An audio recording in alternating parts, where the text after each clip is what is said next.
Aldaw dagiti mangmanggel. Hindi Ilocano ako diti siyempre madilit manging trabahador ka mangmanggel. Mapadayawan na nga magipagpartisipar.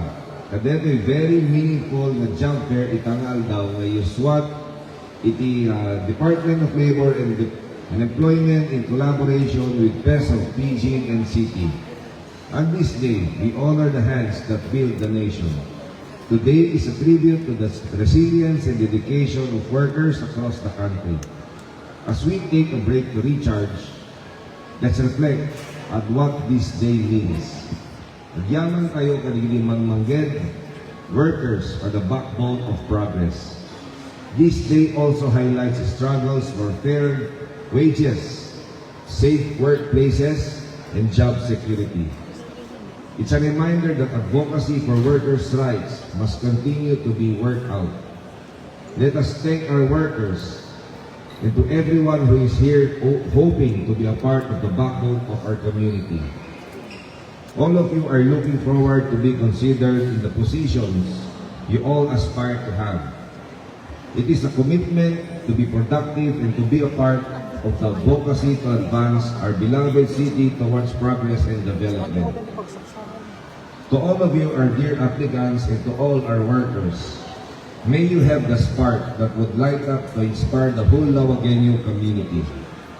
May you treasure your jobs that the way you cherish your families and your home. May you share your skills and talents wholeheartedly to your community, uplifting others and establishing integrity and dignity in your work. Sa kwento man nilagpas ako, malagit ko the first job ko way back 1998. The basic pay ko 166 pesos. So I'm very, very proud of the 166 pesos per day. Tataan ko the basic pay is depende di category to work ako So mga more or less plus minus 500 tatan. So imagine din nagkapok way back 1998. Kahit pagsasaw na ako, di work, di na trabaho, syempre, di distributorship, the best investment is people. So you should invest in people, not just on the gamit, but the skills, the technical know-how, the employers must invest. So the best investment is the people of Apple. So let us all take a moment of pride. Take pride in the work that you do. Let's commit to supporting a future where work is dignified and workers are valued.